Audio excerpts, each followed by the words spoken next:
Hello friends, Bihar special की class में आप लोगों का स्वागत है। दोस्तों, आज मैं आप लोगों को बिहार स्पेशल जीके का प्रैक्टिस सेट करवाने जा रहा हूं। इसमें लगभग 30 क्वेश्चंस होने वाले हैं और आप लोग यह पूरा सेट देखने के बाद में ज़रूर कमेंट करिएगा कि आपको 30 क्वेश्चंस में से कितने क्वेश्चंस आते थे।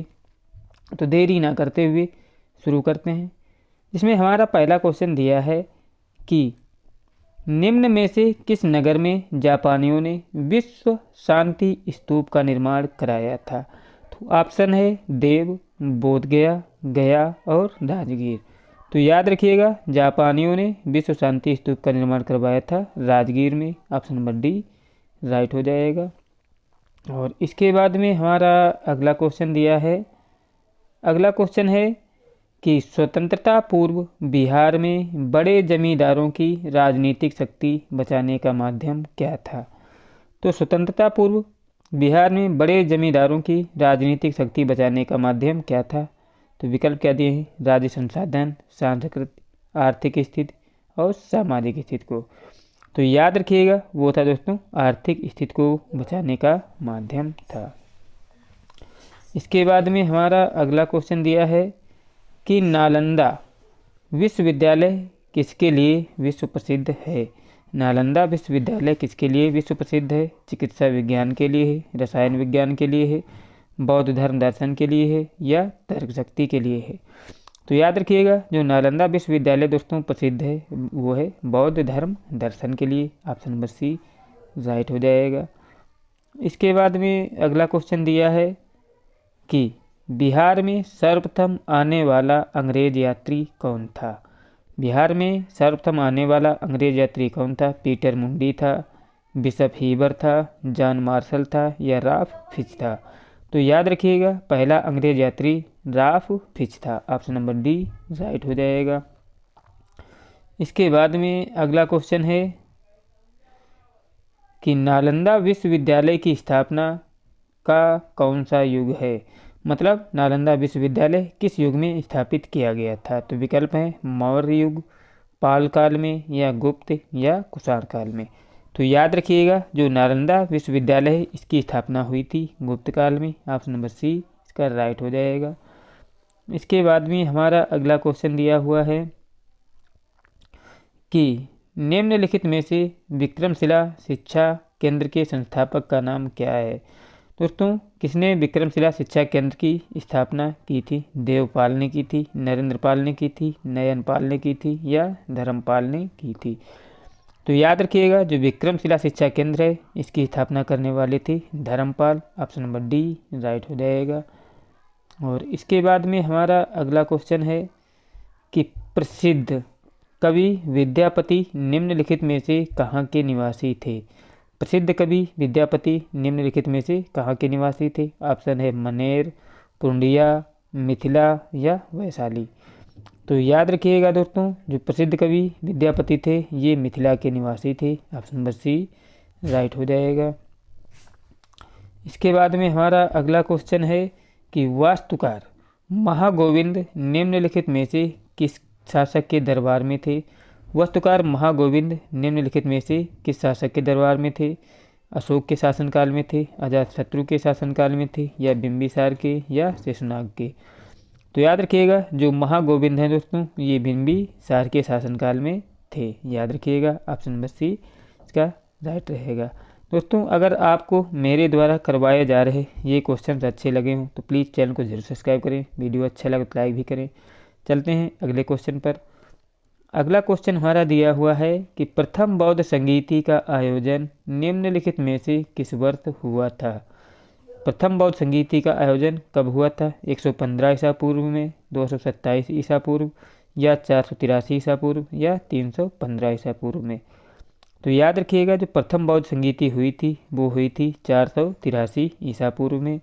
ऑप्शन नंबर सी राइट हो जाएगा। इसके बाद में हमारा अगला क्वेश्चन है कि बिहार के किस पर्यटन केंद्र पर गर्म जल के बहुत से स्रोत हैं।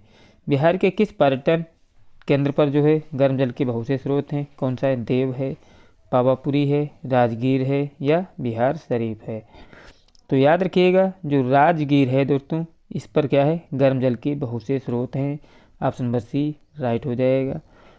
इसके बाद में अगला क्वेश्चन है कि विष्णु पद मंदिर कहाँ स्थित है। विष्णु पद मंदिर कहाँ पर स्थित है?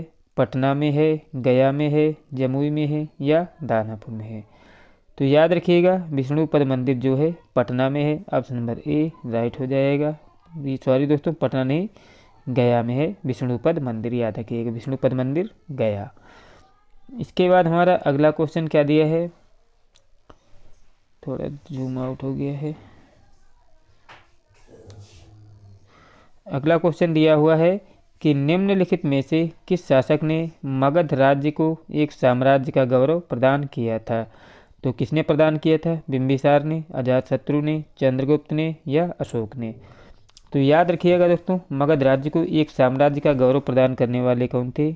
बिंबिसार थे। ऑप्शन नंबर ए राइट हो जाएगा। इसके बाद हमारा अगला क्वेश्चन दिया है